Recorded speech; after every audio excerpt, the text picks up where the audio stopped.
नमस्कार। आज की इस वीडियो में बात करेंगे आयुर्वेद। नाम तो आपने सुना ही होगा।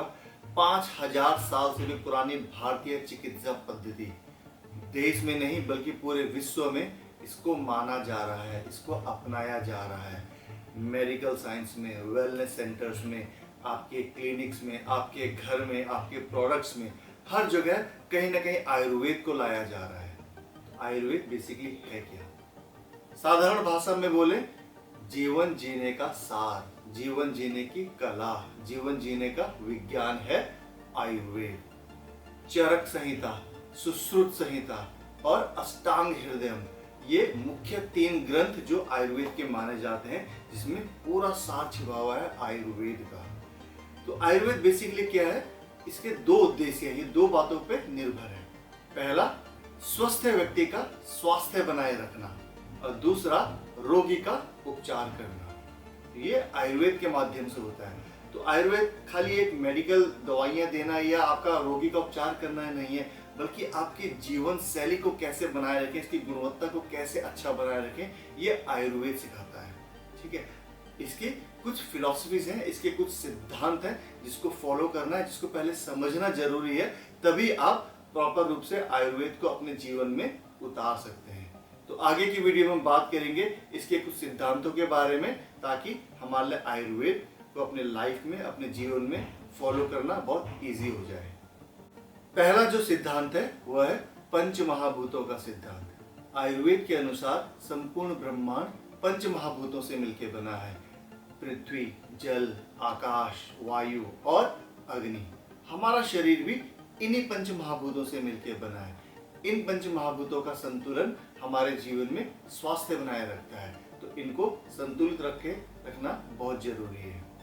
दूसरा जो सिद्धांत है वो है त्रिदोष का सिद्धांत। अब ये त्रिदोष क्या है? पंच महाभूत के बारे में बात करी, आपके शरीर में पंच महाभूत है। अब इन पंच महाभूत इक्वल नहीं है, इसमें से कुछ महाभूत कम से कम 2 आपके डोमिनेटिंग रहेंगे, ज्यादा स्ट्रॉन्ग रहेंगे। इन्हीं के आधार पे ये त्रिदोष है। कौन कौन से हैं? वात, पित्त और कफ। जैसे वात हो गया आपका वायु और आकाश से निर्मित है, पित्त हो गया आपका अग्नि और जल से है, कफ हो गया आपका पृथ्वी और जल से है। तो ये अलग अलग तरह के दोष होते हैं आपके शरीर में। बेस्ड ऑन दैट आपकी शरीर, बॉडी का कैरेक्टरिस्टिक्स होता है। आपका शरीर पतला होगा, आपका शरीर मोटा होगा, आपका शरीर एवरेज रहेगा, आपका डाइजेस्टिव सिस्टम कैसा रहेगा, आपका चंचलता कितनी रहेगी, आपके अंदर ठहराव कितना रहेगा, ये सब आपके दोष पे निर्भर करता है। तो जब इनका संतुलन बना रहता है तो शरीर एकदम स्वस्थ रहता है। जब इनका संतुलन बिगड़ता है तो शरीर में अलग अलग तरह के प्रभाव पड़ते हैं। तो इसलिए जानना बहुत जरूरी है कि आपकी कौन सी दोस्त पर्सनैलिटी है, और बेस्ड ऑन दैट आप अपना स्वास्थ्य का प्लान कर सकते हैं कि क्या खाना है, क्या नहीं खाना है, कौन सी एक्सरसाइज करनी है, क्या नहीं करनी है।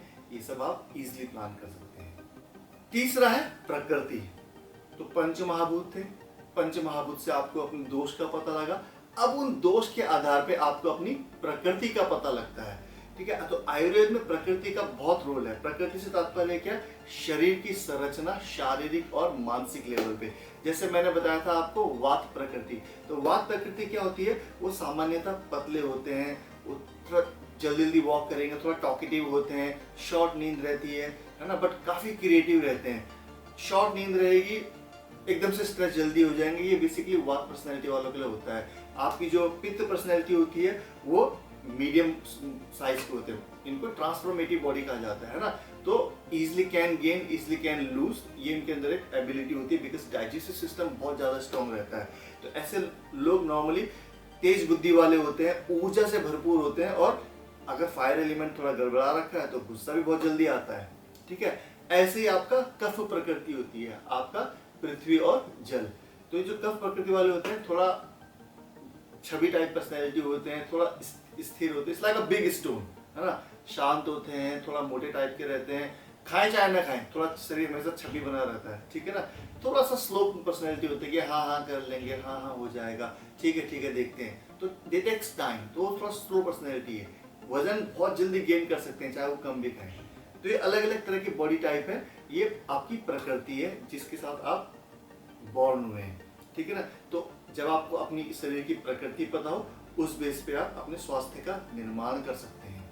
अब आपको पंचमहाभूत का पता लग गया, आपने पंचमहाभूत के बाद आपको पता लग गया आपके दोषों का पता लग गया कि इन पंचमहाभूत से कौन से दोष बनते हैं। इन दोषों के आधार पे आपको प्रकृति का पता लग गया, आपने ये पता लगा लिया कि आपकी किस तरह की प्रकृति है। अब उसके बाद आयुर्वेद क्या कहता है कि उसका उद्देश्य क्या है आयुर्वेद का। तो आयुर्वेद के दो मुख्य उद्देश्य हैं। पहला, स्वस्थ व्यक्ति का स्वास्थ्य बनाए रखना ताकि वो बीमार ना पड़े, और दूसरा जो रोगी है उसका उपचार करना। तो ये दो मुख्य है आयुर्वेद के उद्देश्य। अब स्वस्थ व्यक्ति, हमने स्वास्थ्य की बात करी, आयुर्वेद स्वास्थ्य के बारे में क्या कहता है कि स्वास्थ्य है क्या। सम दोषः समाग्नि सम धातु समम क्रिया प्रसन्न आत्म इंद्रिया मन स्वस्थ इत्मी विधियेत। मतलब कि स्वस्थ व्यक्ति वो है जिसके त्रिदोष जो मैंने बताया था आपको, वात पित्त कफ, वो एकदम बैलेंस रहे।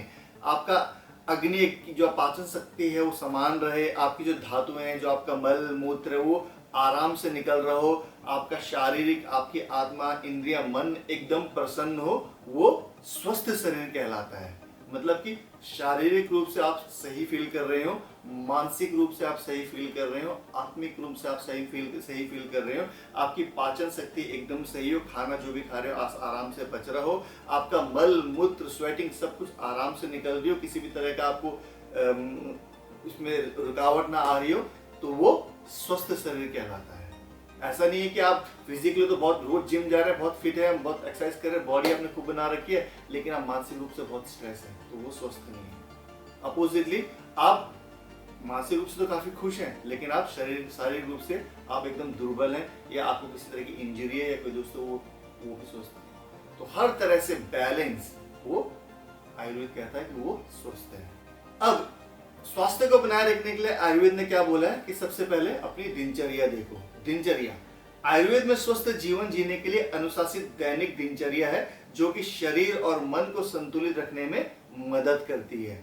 तो ये दिनचर्या का पालन करना आपका शारीरिक, मानसिक, सामाजिक, आत्मिक हर तरह से आपके शरीर में एक बैलेंस लाता है, स्वास्थ्य का, सही स्वास्थ्य का निर्माण करता है। बेसिक दिनचर्या देखो जो हमको पता है, लेकिन हम कई बार फॉलो नहीं कर पाते हैं। इसमें से कुछ जैसे है कि सुबह टाइम पे उठना, सूर्योदय के टाइम पे, ताकि आपकी जो जठर अग्नि है एकदम स्ट्रांग रहे, आपका टाइम पे नहाना धोना, आपका स्नान करना, योग या व्यायाम आप कुछ भी करते हो, फिजिकल एक एक्टिविटी करना, सही संतुलित आहार लेना, ठीक है, मेडिटेशन, प्राणायाम, कोई भी एक क्रिया करना आपके मानसिक बैलेंस के लिए, है ना। और रात को जल्दी समय पे भोजन करके, हल्का भोजन करके, एक अच्छा गैप देके उसके बाद टाइम से सो जाना, ठीक है। तो ये एक बेसिक दिनचर्या जो बताई गई है आयुर्वेद में, आपको फॉलो करनी जरूरी है। उसके बाद का जो सिद्धांत है वो है आपका आहार अनुशासनम। आहार मात्रा अग्नि बल अपेक्षणी, मतलब कि भोजन की मात्रा व्यक्ति की पाचन शक्ति के अनुसार होनी चाहिए। जितनी आपकी जठर अग्नि स्ट्रांग है, जितनी आपकी पाचन शक्ति स्ट्रांग है, वैसा ही आपको भोजन करना है। आजकल क्या है ना कि लोग बहुत ज्यादा कैलोरीज पे जाते हैं कि आपको कैलोरी करनी है, कीटो डाइट करनी है, आपको ये करना है, आपको वो करना है। आयुर्वेद कहता है कि आपको अपनी डाइजेस्टिव सिस्टम के अनुसार देखना है कि आपका डाइजेस्टिव सिस्टम कितना स्ट्रांग है। एक फूड वो एक पर्सनैलिटी के लिए अच्छा हो सकता है, लेकिन सेम फूड दूसरी पर्सनैलिटी के लिए अच्छा नहीं हो सकता है। तो ये भी आपको ध्यान रखना जरूरी है। दूध एक पर्सनैलिटी के लिए बहुत अच्छा हो सकता है, लेकिन सेम दूध दूसरी पर्सनैलिटी के लिए, बिकॉज पाचन शक्ति अच्छी नहीं है, खराब हो सकता है। तो हमको पाचन शक्ति को ध्यान में रखते हुए अपने फूड को देखना है, अपने दोष को, आप वाता पर्सनैलिटी है, पित्त पर्सनैलिटी है, कफ पर्सनैलिटी है, इसको ध्यान में रखते हुए आपको अपना आहार लेना है। तो ये आयुर्वेद कहता है, ठीक है ना। इसका सीधा सीधा अर्थ है कि हर व्यक्ति का पाचन शक्ति भिन्न भिन्न होती है, उसके आधार पर उसको भोजन लेना है, और उसी के आधार पे आपको अपनी पाचन शक्ति को, शरीर को आपका स्ट्रांग रखना है। उसके बाद आपका जो अगला सिद्धांत है वो है गुणवत्ता पे जोर। तो आयुर्वेद में गुणवत्ता पे जोर का तात्पर्य है कि चिकित्सा, आहार, जीवन शैली और उपचार में उच्चतम मानकों का पालन किया जाए ताकि व्यक्ति का स्वास्थ्य और कल्याण एकदम सर्वोत्तम हो, ठीक है। तो गुणवत्ता पे जोर, क्वालिटी नॉट क्वांटिटी। तो इसमें पहला जैसे है औषधियों की शुद्धता, ठीक है, औषधि जो हम जड़ी बूटी ले रहे हैं वो एकदम प्योर हो, ठीक है, वो एकदम सही हो, कब खानी है, कैसे खानी है, इस सब का ध्यान रखना बहुत जरूरी है। आहार की गुणवत्ता ताजा हो, प्राकृतिक हो, मौसम के अनुसार हो। बेमौसम का आप कुछ भी खाएंगे वो आपको शरीर को बिल्कुल नहीं पचेगा। तो मौसम के अनुसार हो, वो बहुत जरूरी है। उपचार अगर आप कुछ कर रहे हैं, कब करना है, कैसे करना है। एग्जाम्पल, आप कोई क्लिनजिंग प्रैक्टिस कर रहे हैं, सुबह करनी है कि शाम को करनी है। आप ध्यान लगा रहे हैं, आप प्राणायाम की प्रैक्टिस कर रहे हैं। अभी अगर आप कपालभाति लेट नाइट को करेंगे तो वो आपके लिए नुकसानदायक है। बोलेंगे कपालभाति बहुत अच्छा है, लेकिन नाइट को करेंगे तो नुकसानदायक है। ठीक है ना। तो ऐसे ही कब करनी है, कैसे करनी है, इसकी विधि क्या है, खाली पेट करनी है, कितना गैप होना चाहिए, इन सब की ध्यान रखना बहुत जरूरी है। ठीक है। जीवन शैली, जैसे मैंने पहले बताया था, आपका डेली लाइफस्टाइल कैसा रहे। एक दिन तो आपने बहुत इंटेंस प्रैक्टिस कर ली, फिर एक आपने 20 दिन तक कुछ हुआ ही नहीं, वो भी अच्छा नहीं है। तो बिल्कुल बैलेंस बना के रखे, शारीरिक, मानसिक, ठीक है, और आत्मिक रूप से बिल्कुल एक बैलेंस बना के रखना बहुत जरूरी है। गुणवत्ता, quality of life style is very important then quantity. ठीक है, इसका ध्यान रखना बहुत जरूरी है और आयुर्वेद पे इस पे जोर दिया गया है। अगला है ऋतुचर्या। तो आयुर्वेद में ऋतुचर्या का महत्वपूर्ण स्थान है, जो विभिन्न ऋतुओं के अनुसार जीवन शैली और आहार में बदलाव करने की सलाह देती है। अभी आपने देखा होगा, हम इंडिया में क्या होता है, जैसे सर्दियां शुरू होती है ना, गजक निकल के आ जाती है, गुड़ निकल के आ जाती है, गरम हलवा, गरम चीजें ज्यादा निकल के आ जाती है। ठीक है। आपका गर्मी आती है, गर्मी में लाइट फूड एकदम निकल के आ जाता है। ठीक है। सर्दी, बरसात के टाइम पर थोड़ा पकोड़े, इस तरह की चीज, तली हुई चीज थोड़ा ज्यादा निकल के आ जाती है। मौसम के अनुसार मोटी दालें, हैवी चीज सर्दियों में निकल के आ जाती है। चना, है ना, चना बहुत खाते हैं, भुने हुए चने सर्दियों में। तो मौसम के अनुसार ये चीजें ढाली गई हैं और आयुर्वेद में ये कहा गया ऋतुचर्या का पालन करना बहुत जरूरी है। ऋतु के अनुसार आपको खाना खाना है। उस ऋतु में जिस तरह के फल, उस ऋतु में जिस तरह के साग सब्जियां पैदा हो रही है, उसी ऋतुचर्या में वो खानी है, तभी आपके शरीर को लाभ मिलेगा। ये आपके जो आपका वात, पित्त, कफ, जो आपके दोष हैं, उनको बना के रखेगा। ठीक है। आपकी पाचन शक्ति को बना के रखेगा, इसलिए बहुत जरूरी है। इसमें एक एग्जाम्पल के रूप में जैसे मैं आपको बताऊं, ग्रीष्म ऋतु में पित्त दोष बहुत बढ़ जाता है, तो इसलिए ठंडी और हल्की चीजें खानी चाहिए। वर्षा ऋतु में पाचन शक्ति थोड़ा कमजोर हो जाती है, इसलिए बहुत हल्का और सुपाच्य भोजन, जो लाइट हो, जल्दी पाचन हो जाए, वो खाना बहुत जरूरी है।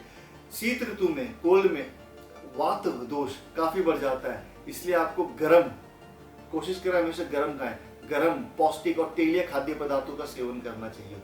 तो ऐसे एक ऋतुचर्या बता रखी है आयुर्वेद में, जिसको आप पालन करेंगे तो आपका स्वास्थ्य बना रहेगा। अगला सिद्धांत है आधारणीय वेग। आयुर्वेद में 13 आधारणीय वेगों का उल्लेख है, जिन्हें रोकना या दबाना स्वास्थ्य के लिए हानिकारक हो सकता है।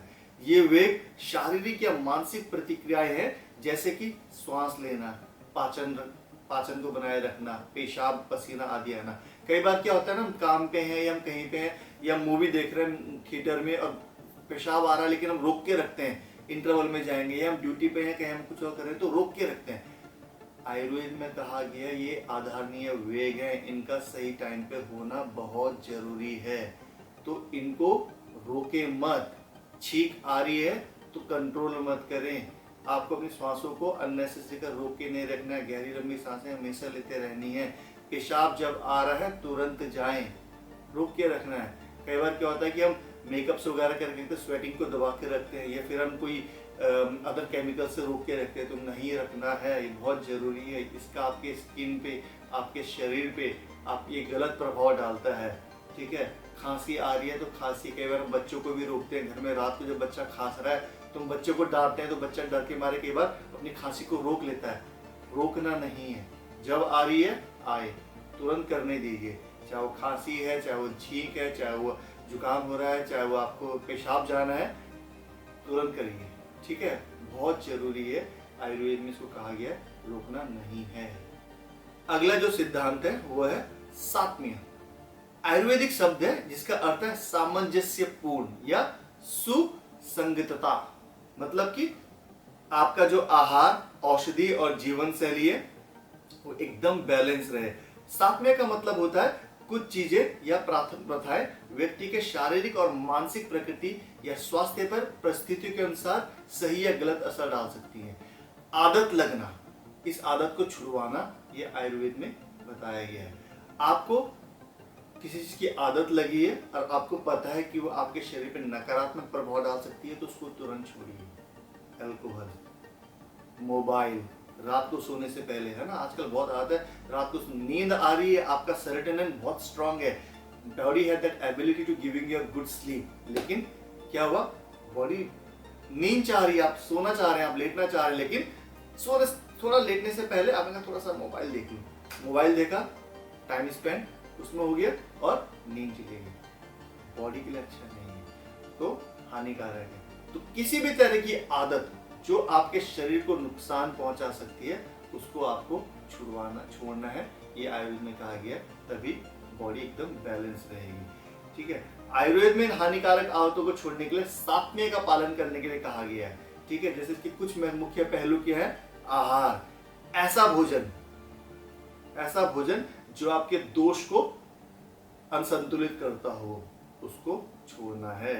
दूसरा, औषधि, ऐसी कोई भी चीज जो आपके शारीरिक और मानसिक लेवल पे, जैसे अल्कोहल, गलत प्रभाव डालती हो, उसको छोड़ना है।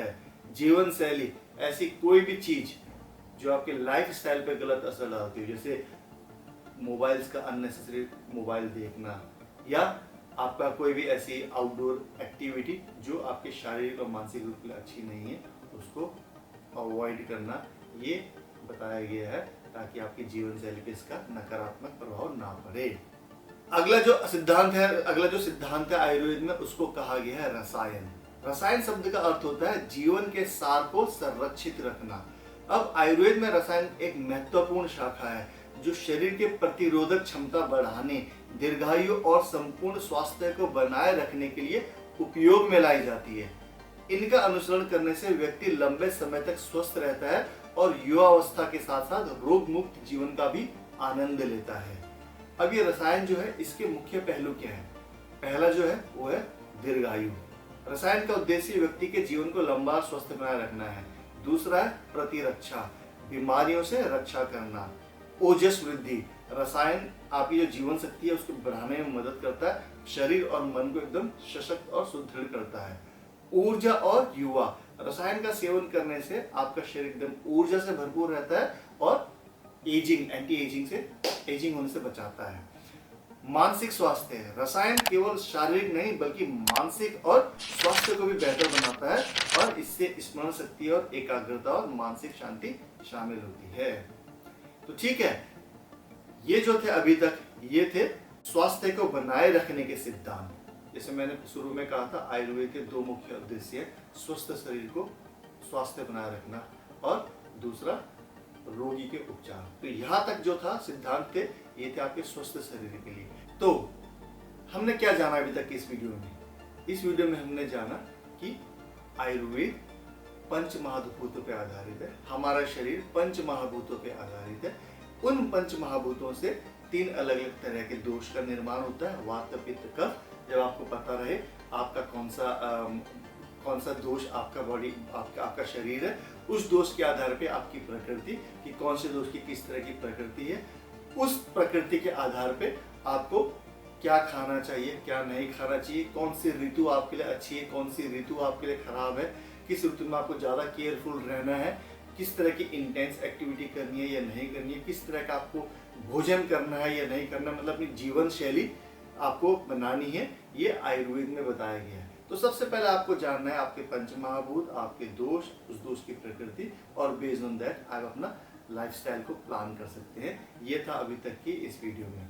अगली वीडियो में हम बात करेंगे इसके आगे का चिकित्सा के बारे में, रोगी की चिकित्सा के लिए आयुर्वेद में क्या कहा गया है।